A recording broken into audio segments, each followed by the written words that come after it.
dans le dernier tutoriel, on s'est arrêté sur ce diapositive. Nous avons dit que le changement que nous avons effectué dans cette fonction-là n'a pas été tenu compte dans la fonction principale.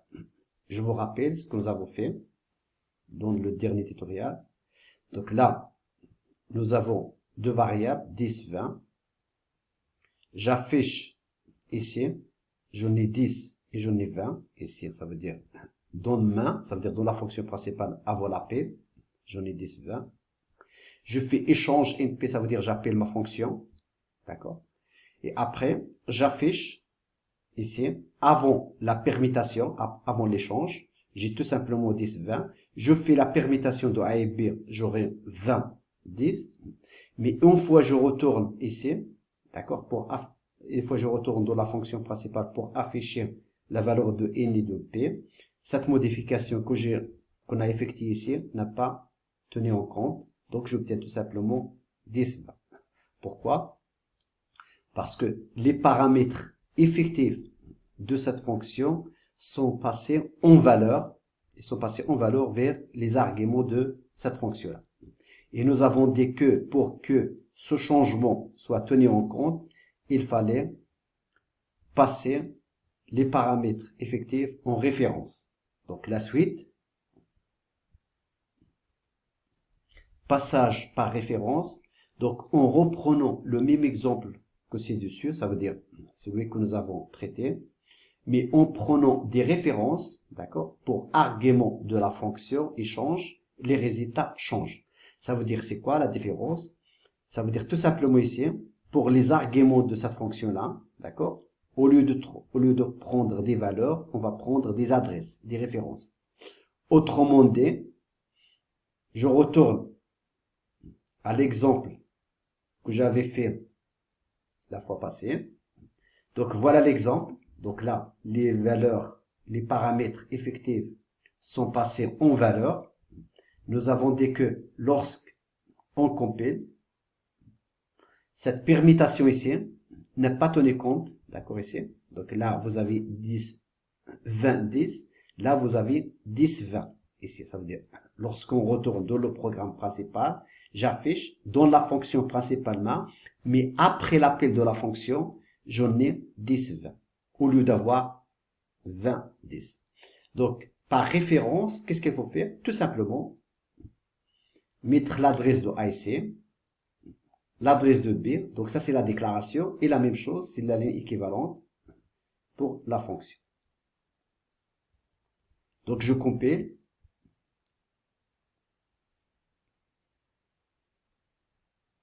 À ce moment-là, regardez, la permutation que j'ai fait là, donc c'est 20, 10.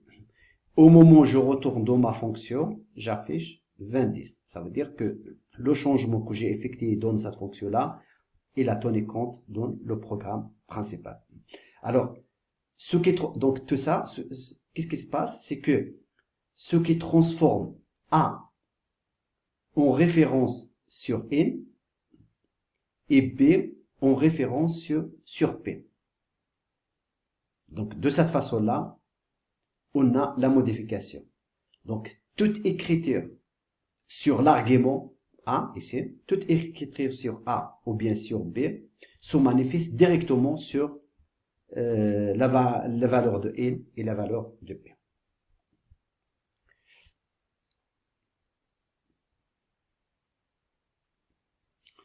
Donc ce qu'on a fait, donc on a pris l'exemple, on a pris par référence, d'accord, ici, et à ce moment-là, donc qu'est-ce qu'on a? On a 10, 20, 10, 20, mais là vous avez 20, 10, et là aussi vous avez 20, 10, ça veut dire au retour vers la fonction. On va comparer la ligne d'appel avec la déclaration de la fonction. La ligne d'appel ici, vous avez échange NP. Donc échange NP avec la déclaration de la fonction void échange adresse de A, int adresse de B. Ça veut dire cette déclaration-là. C'est la même ligne que vous avez ici. Alors, tout se passe comme si on écrivait int adresse de A est égal à N et int adresse de B est égal à P. Ça veut dire ici, Lorsque je fais échange, int, ça veut dire c'est comme int adresse de A est égal à n, et int adresse de P est égal à P. Ce qui transforme A et B en référence sur n et P. Donc, toute écriture sur les arguments A et B est une écriture sur la valeur n et P. Par comparaison avec le cas précédent, les arguments sont en lecture et en écriture et non plus en lecture seule. Lorsqu'on fait passage par valeur, ils sont uniquement en lecture seule. Mais par contre, lorsqu'on utilise référence, ils sont en lecture et en écriture. Ainsi, toute modification de l'argument dans la fonction se répercute directement sur le paramètre effectif correspondant dans la fonction principale. Tout se passe comme si la fonction agissait directement sur le paramètre effectif. Les âges des références comme argument éliminent les appels de fonctions avec des valeurs constantes, chose qui était possible avec le passage. Ça veut dire lorsqu'on utilise des références, c'est pas passage par valeur, tout simplement, on n'a plus le droit d'écrire ceci, c'est-à-dire échange, là des constantes 10 et 20, on ne peut pas écrire de cette manière-là. Dans l'appel, on n'a plus le droit d'écrire ceci. Sinon, il va donner tout simplement une erreur à la compilation. Ça veut dire là, il faut mettre une variable, ça veut dire n et p. Au lieu de mettre la valeur de n ici et la valeur de p. Passage par pointeur. Là aussi, une autre façon pour que la modification effectuée dans une fonction soit tenue en compte, d'utiliser le passage par pointeur. Donc, en restant sur le même exemple de l'échange de valeurs entre deux variables a et b, mais en prenant des pointeurs pour arguments de la fonction, le résultat est similaire à celui des passages par référence. Ça veut dire quoi? Je retourne à l'exemple que j'avais traité. Voilà, ici. Ça veut dire, j'enlève l'adresse, la référence.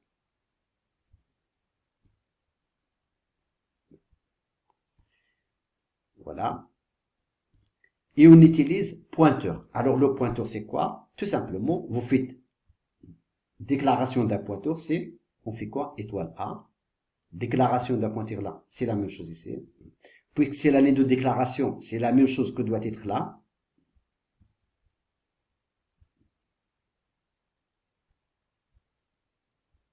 D'accord. Là, je déclare une variable C, regardez. Donc, C reçoit 1. Or, int étoile A, ça veut dire c'est le A, c'est un pointeur. Ça veut dire que le A, il pointe sur une adresse. Ça veut dire qu'il contient une adresse. Par contre, si je fais C reçoit A, ça veut dire C, il va recevoir tout simplement quoi? Il va recevoir l'adresse de ce pointeur-là. Or, ce que je veux, c'est le contenu de ce pointeur. Donc, qu'est-ce qu'on fait ici? Il faut tout étoile, le contenu de A. Le contenu de A reçoit le contenu de B, parce que B aussi c'est un pointeur. Et le contenu de B reçoit la variable C. Donc, c'est un entier. Alors, puisqu'ici, regardez, échange, vous avez in et vous avez donc in et vous avez int étoile A. Donc, ça, c'est un pointeur. Donc, c'est une adresse. Donc, la valeur de n ici, pour qu'il y ait une correspondance, il faut mettre adresse. Ici, la même chose, il faut mettre adresse. Donc, je compile.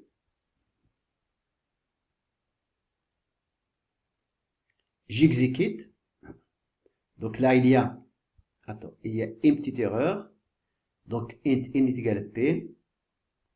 Adresse de p. Donc là, donc il faut, donc là j'ai des, donc le contenu de A. Donc ici, tout simplement, c'est pas une adresse. Donc, il faut mettre afficher le contenu de A. Le contenu de B. Le contenu de A. Et le contenu de B. Donc, c'est ça l'erreur que j'avais. Donc, j'avais oublié de mettre le contenu et c'est pas l'adresse. Lorsqu'on compile, qu'est-ce qu'on a? Donc, on a 10, 20 ici, avant l'appel de la fonction, avant l'appel. Et puis, j'appelle la fonction, je me retrouve ici dans la fonction, dans fonction avant, j'ai 10, 20.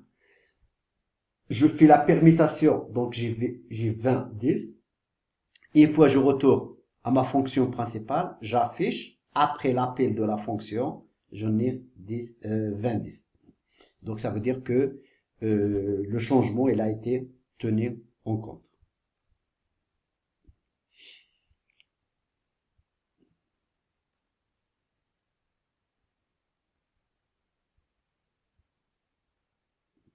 Donc voilà, donc pointeur, adresse de in, adresse de p.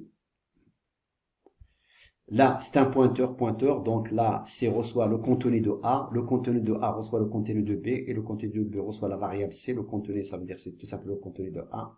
Et là, j'affiche tout simplement les contenus de différents pointeurs. Et j'aurai le changement ici. Lorsqu'on compare la ligne d'appel avec la déclaration de la fonction, ça veut dire ici, cette ligne-là, ça veut dire l'appel de la fonction avec cette ligne-là. Qu'est-ce qu'on a? On a adresse de int, là vous avez int étoile a. Ça veut dire int étoile a est égal adresse de int, et int étoile b est égal adresse de p. Donc, échange, pour chaque argument, on aurait int étoile a est égal adresse de int étoile b est égal adresse de p. Donc,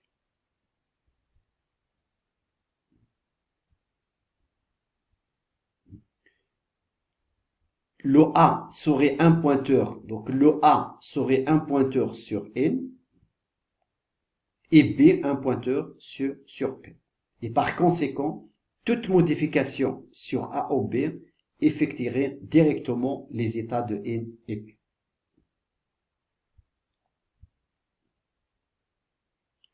Alors, comme conclusion, nous avons évoqué tout au début de ce chapitre qu'une instruction retourne ne peut retourner qu'une seule valeur. Avec le passage des arguments par référence ou par pointeur, on peut faire en sorte que plusieurs valeurs soient retournées par effet de bord, ça veut dire side effect. Lorsqu'on utilise une fonction et on utilise retourne, si vous voulez, c'est pas une procédure, c'est pas void ici, c'est pas void. C'est lorsqu'on utilise un type de fonction et on utilise retourne. Donc dans la fonction on termine par retourne, ça veut dire il va nous retourner une seule valeur. Par contre, dans les arguments de la fonction, je peux utiliser d'autres variables qui peuvent être retournées par ce qu'on appelle par effet de bord. Alors, pour qu'ils soient retournés par effet de bord, ça veut dire je dois utiliser soit passage des paramètres effectifs par référence ou bien passage des paramètres effectifs par pointeur.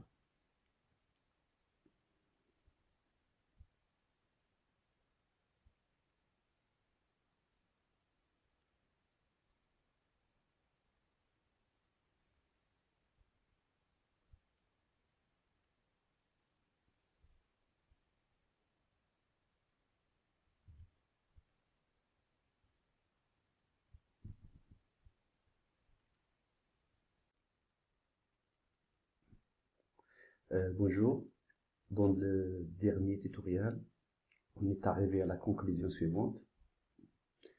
Donc, dans cette conclusion, on avait dit que nous avons évoqué tout au début de ce chapitre qu'une instruction retourne pour une fonction ne peut retourner qu'une seule valeur.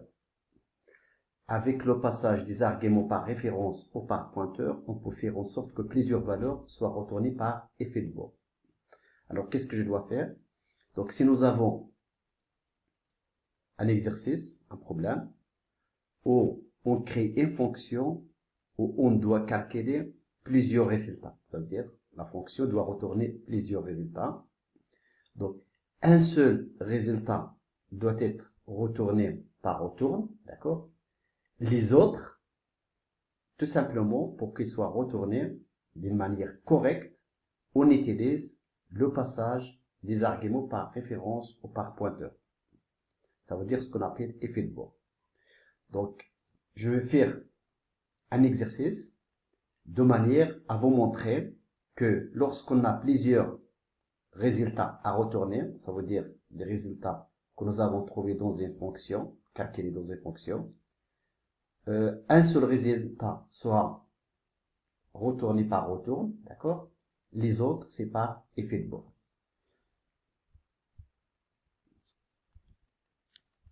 Je crée une fonction ici, donc je vais créer une fonction int, ou bien float, ou bien char, ça dépend. C'est juste un exemple. Je l'appelle le nom de ma fonction. Je m'appelle fonction. Je vais prendre un certain nombre de variables.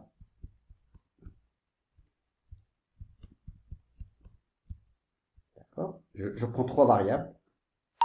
C'est suffisant. Et puis, supposons que tout simplement, dans cette fonction, je voudrais lire 3 variables A, B, C, et je voudrais les afficher dans ma fonction principale. C'est un exemple simple, juste pour vous montrer ce qu'on appelle l'effet de bord. Donc, je vais écrire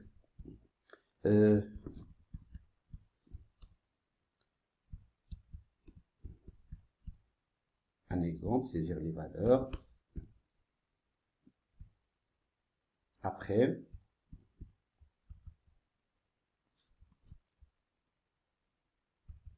B, C, point virgule, et puis retourne.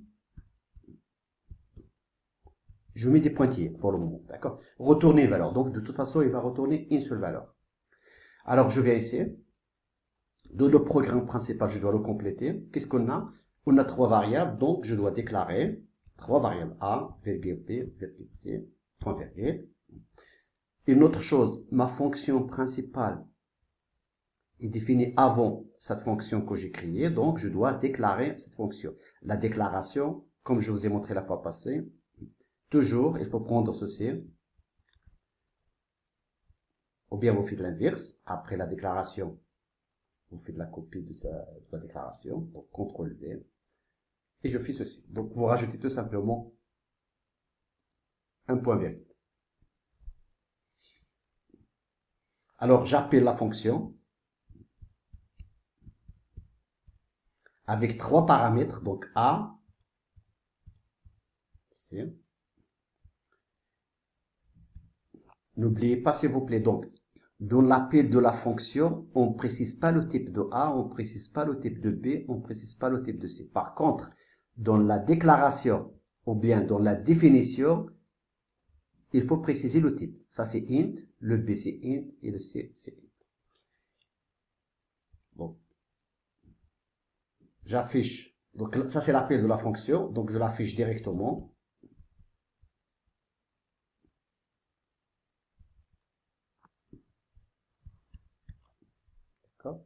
Et maintenant, donc, il y aura un retour, ça veut dire le retour, ça peut être soit A, soit B, soit C.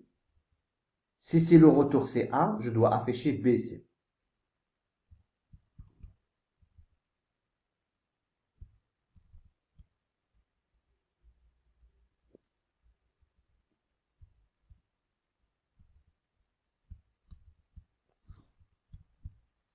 Voilà. Afficher, donc j'aurai quoi? Le retour c'est A, il sera affiché là, la valeur de A. Et puis je vais afficher le retour de B et le retour de C. Alors là je mettrai, donc supposons que je retourne. Donc vous avez le choix de retourner soit le A, soit le B, soit le C. Si je retourne A, je dois afficher B et C. Si je retourne B, je dois afficher A et C. Si je retourne C, je dois afficher C, A et B. Donc, retourner A, et puis point virgule. Donc, en principe, si j'ai pas oublié quelque chose, donc la définition de ma fonction, la déclaration, l'appel de la fonction, et puis l'affichage de B ici. Donc, je compile.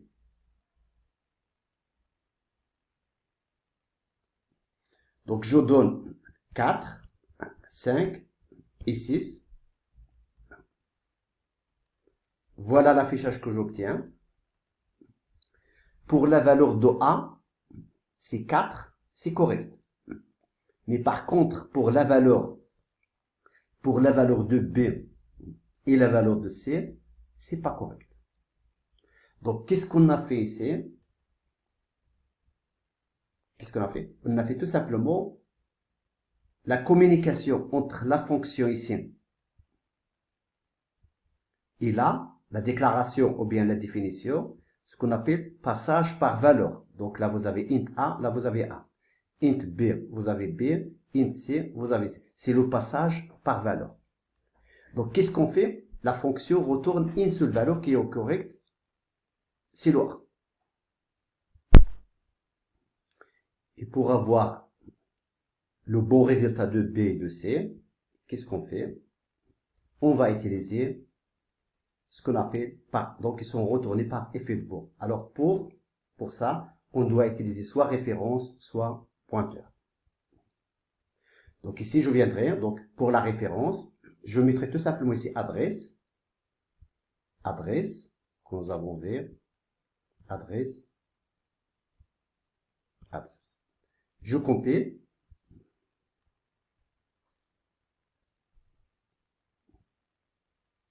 Je donne par exemple la valeur 3, la valeur 4 et la valeur 5. Voilà. Donc lorsque j'utilise adresse, lorsque je transfère les paramètres de ma fonction, c'est pas par valeur mais par adresse, j'obtiens le bon résultat. Ça veut dire quoi? Que tout changement, tout calcul, toute modification que vous faites dans une fonction et vous voulez l'afficher dans le programme principal, la fonction principale, il faut utiliser passage par adresse ou bien passage par pointeur.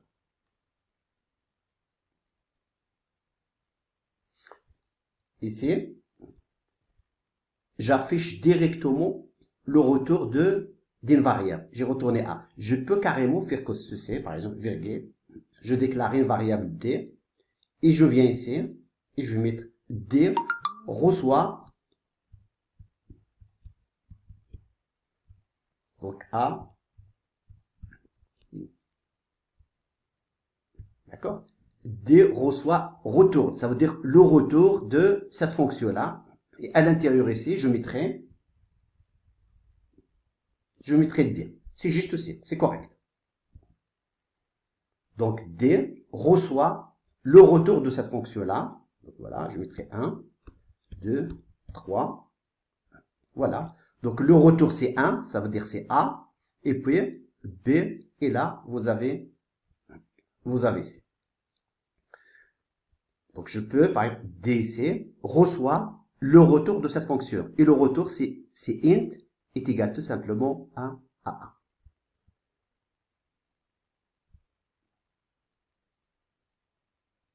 Alors maintenant, au lieu de mettre des adresses, donc s'il vous plaît pour les fonctions, nous avons 3 paramètres A, B, C. Là, vous avez quoi? 3 arguments A, B, C. Ça veut dire qu'il ne faut pas mettre ici, si vous faites ça, 2, là vous avez 2 paramètres et là vous avez 3 arguments, c'est faux. Pourquoi? Parce que A, c'est pour A, B, c'est pour B, et pour C, il n'y a pas de correspondance, donc c'est une erreur. Maintenant, au lieu d'utiliser référence, adresse, on utilise pointeur. Pour les pointeurs, qu'est-ce qu'on a fait? Donc, on déclare ici un pointeur B, un pointeur C. Alors, puisque ça c'est un pointeur, B, ça doit être tout simplement une adresse. Parce qu'un pointeur, il pointe sur une adresse. D'accord? Je viens ici. Là, vous avez un pointeur. Un pointeur. Et qu'est-ce que je dois lire ici? Je dois lire tout simplement le contenu. Le contenu. Alors, je compile. Je donne 3 valeurs. Et voilà. Donc, passage par pointeur, le résultat aussi, il est correct.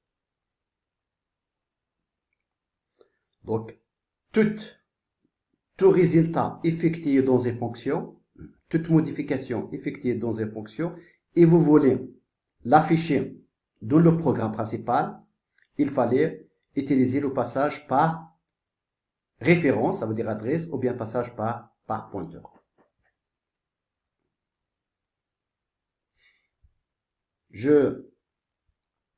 Alors ici, je peux par exemple mettre retourner le contenu de B et retourner le contenu de C.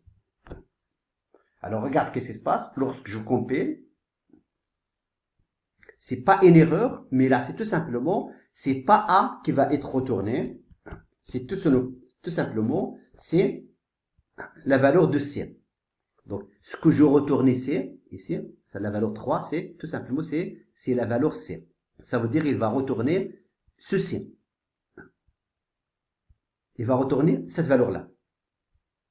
Pourquoi? Parce que si vous vous rappelez bien, lorsque nous avons utilisé l'opérateur séquentiel, qu'est-ce que vous avez? Vous avez A, virgule, c'est l'opérateur séquentiel, le contenu de B, virgule, le contenu de C. Et nous avons dit que lorsque vous utilisez l'opérateur séquentiel, c'est la dernière valeur qui sera tenue en compte. Donc, il va retourner, c'est pas le A, mais il va retourner la valeur de C. La même chose, si vous mettez les parenthèses, ça change rien, c'est tout simplement, c'est la dernière valeur qui sera retournée.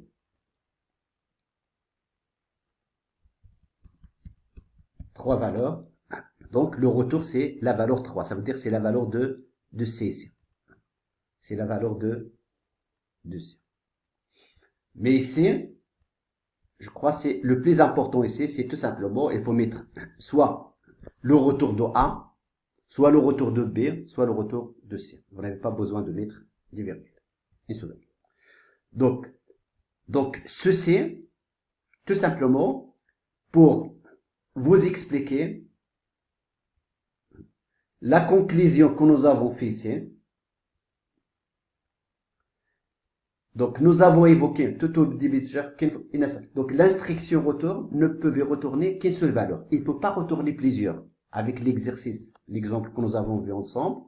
Donc, il ne peut pas retourner A, B et C. Donc, qu'est-ce qu'il fait? Il faut choisir. Soit vous voulez retourner le A, soit vous voulez le retourner B, soit vous voulez retourner C. Les autres valeurs, d'accord? Les autres valeurs, il faut utiliser, d'accord? Le passage des arguments par référence ou par pointeur.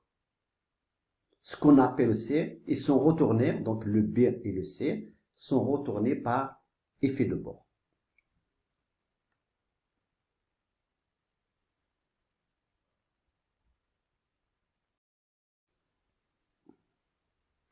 Dans le dernier tutoriel, j'ai traité un exemple, un exercice, là où je vous ai montré le résultat retourné par la fonction retour et les résultats qui sont retournés par effet de bord. Alors pour la suite de mon cours, là aussi vous avez un exemple concernant les fonctions. Pour fixer les idées encore, là qu'est-ce qu'on vous demande? On vous demande de créer une fonction qui calcule les données d'une sphère. Ça veut dire son périmètre, le périmètre de son équateur, sa surface et le volet à partir de son rayon. Donc là, vous avez une fonction principale.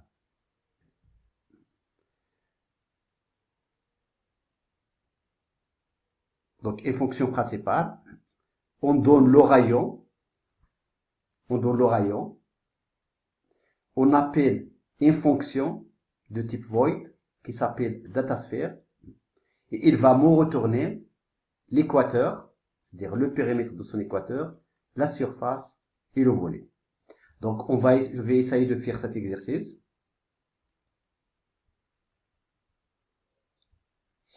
Donc c'est une procédure, donc je crée ma fonction, c'est une procédure, il s'appelle datasphere, je respecte la notation dans le cours, datasphere.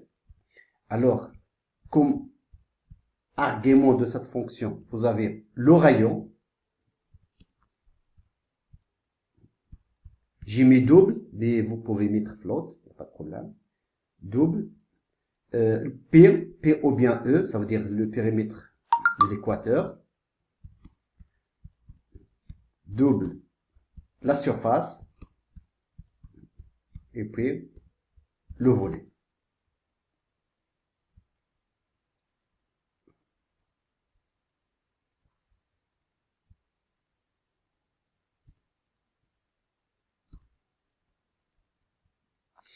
On aura besoin, donc pour calculer, on aura besoin d'une variable P, c'est arc moins 1,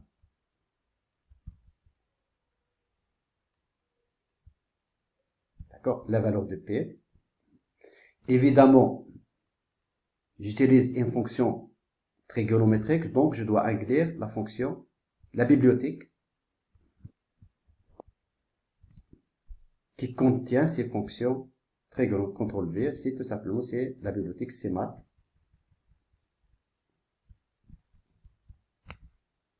D'accord. Je calcule, donc le R, le rayon, c'est une donnée que je dois lire dans la fonction principale. Je calcule l'équateur. L'équateur, c'est quoi? C'est tout simplement le périmètre de l'équateur, c'est 2 multiplié par P multiplié par R. Je calcule la surface, c'est 4 multiplié par P multiplié par R au carré. 4P R carré. Ça va, c'est la surface d'une sphère. Je calcule le volume égal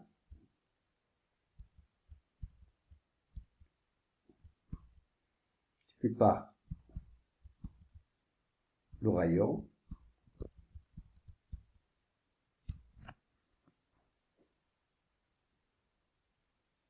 D'accord? Donc 4 sur 3, P, R. Là, on doit faire attention, s'il vous plaît, ici. Le volume ici, la valeur, c'est pas correct parce que 4 sur 3, donc le résultat, c'est 1. Donc, P, R3, il doit être multiplié par 1. Or, normalement ici, il faut mettre un point. Comme ça, vous aurez la valeur 1,3, si vous voulez, au lieu d'avoir le 1. Donc, une fois j'ai créé ma fonction, je retourne. Donc, j'ai utilisé le rayon, l'équateur, la surface et vire, 4 variables. Donc, je déclare 4 variables. R.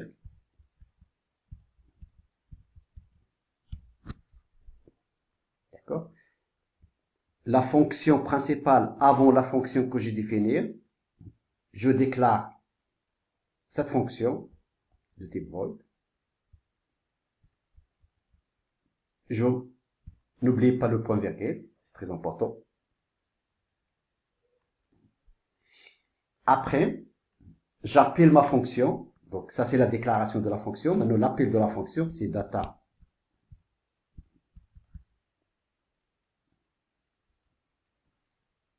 Vous avez R, E, la surface et le volume. Donc, vous avez 4 paramètres effectifs de ma fonction et vous avez ici 4 arguments. Donc, la correspondance, c'est quoi? Le R, le premier paramètre correspond au premier argument. Le deuxième paramètre, c'est E, correspond au deuxième argument. Le troisième paramètre correspond au troisième argument, ainsi de suite. Le nombre de paramètres et le nombre d'arguments doit être le même, s'il vous plaît. Donc, vous avez ici 4, là, vous avez ici 4. Et puis, si j'affiche, je vais afficher la valeur de E.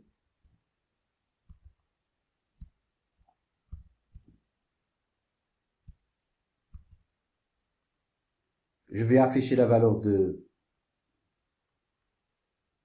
la surface.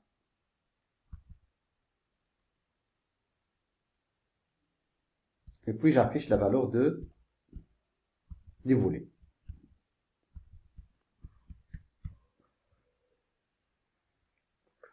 Le périmètre E, c'est le périmètre de l'équateur, la surface et le volet. Donc, en principe, si j'ai rien oublié ici, je compile pour voir.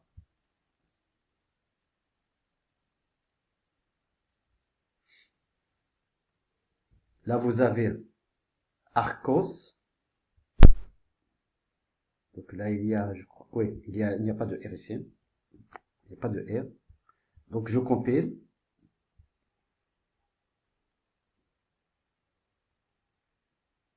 Voilà le résultat que j'obtiens.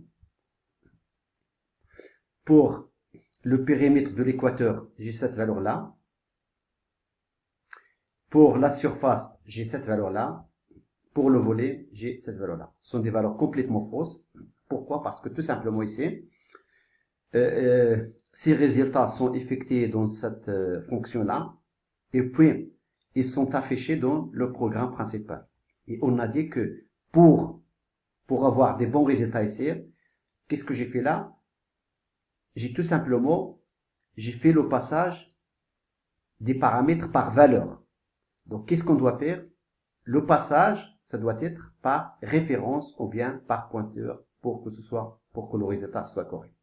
Pour corriger ce problème-là, je viens ici, je mettrai, donc ici, adresse, adresse, adresse,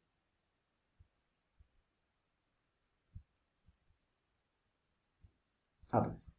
Donc, je compile. La valeur de R.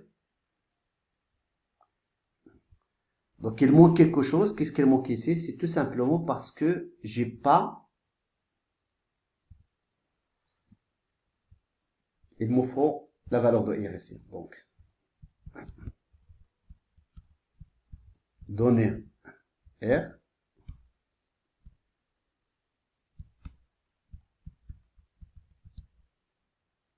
Voilà, la valeur de R que je n'avais pas donnée.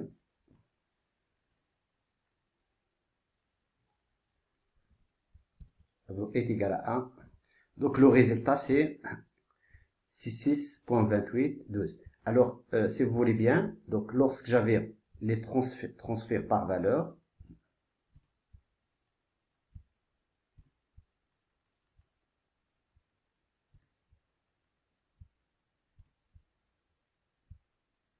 transfert valeur, voilà le résultat que j'ai. Donc, je compile, je donne pour le rayon 1, pour R est égal à 1 par exemple. Voilà les résultats que j'obtiens, ils sont complètement fausses, d'accord? Donc, pour avoir des bons résultats, qu'est-ce qu'on a dit? Donc, tout simplement, il faut utiliser les références.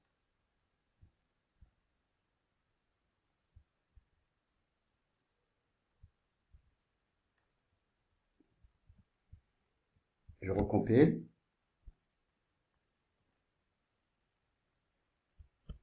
Hein? Voilà les bons résultats.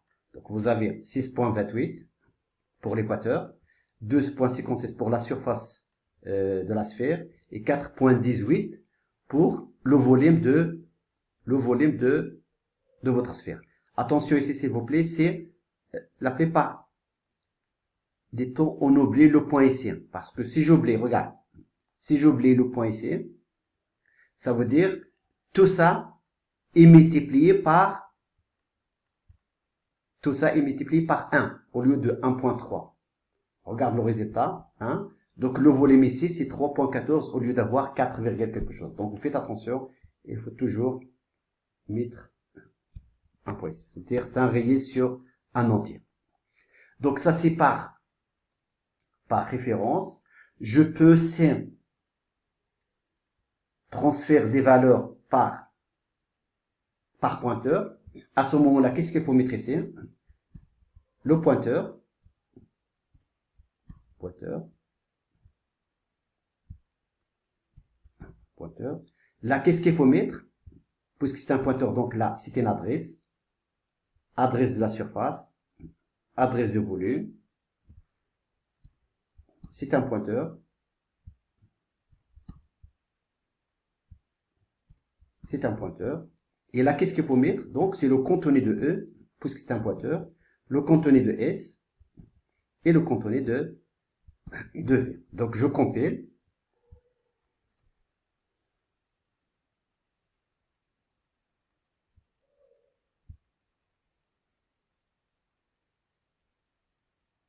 Je donne un rayon égal à 1 Et voilà, donc c'est les mêmes résultats que tout à l'heure pour l'équateur, le périmètre de l'équateur, pour la surface et pour le volet. Et une autre chose, s'il vous plaît, c'est très important. Le RSI, j'ai pas besoin. Pourquoi? Parce que tout simplement, je l'utilise ici. Mais par contre, si jamais je viens là, regarde, et je vais mettre R est égal, voilà. Ici, j'ai donné la valeur de 1, mais ça, mais là, je voudrais le changer. Par exemple, mettre, par exemple, je sais pas moi, 10, point virgule, et je voudrais l'afficher ici.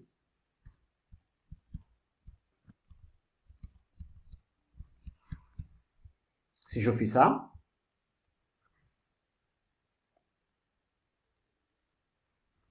la valeur c'est 1. Regarde, j'ai modifié le R dans la fonction R est égal à 10, mais cette modification n'est pas tenue en compte ici. Donc, qu'est-ce qu'il faut faire là? C'est tout simplement, soit vous utilisez soit le transfert par adresse, par exemple, je viens ici, je mettrai adresse, et là, je mettrai adresse, ou bien tout simplement le pointeur. Donc, je compile, regardez, je compile.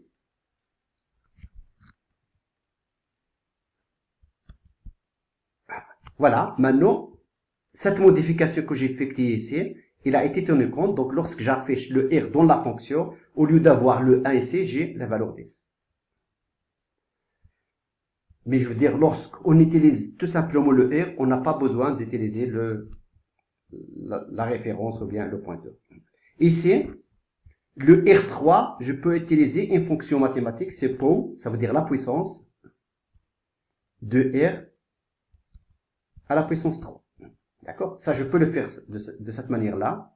Ça veut dire que R3, c'est R à la puissance 3. Ça veut dire la fonction mathématique POW qui se trouve dans la bibliothèque CMAT. Donc, je peux remplacer R3 par POW. Si vous avez, par exemple, R à la puissance 10, vous n'allez pas faire R fois R fois R fois R 10 fois. Vous pouvez tout simplement utiliser la fonction mathématique.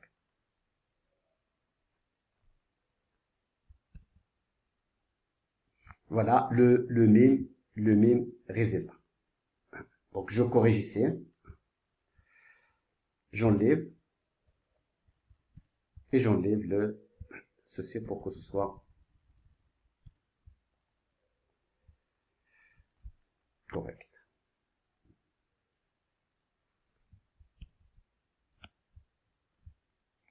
Et je vous ai dit que ici, vous n'avez pas besoin d'utiliser la référence ni là ni là. Pourquoi le R est utilisé uniquement dans cette fonction-là?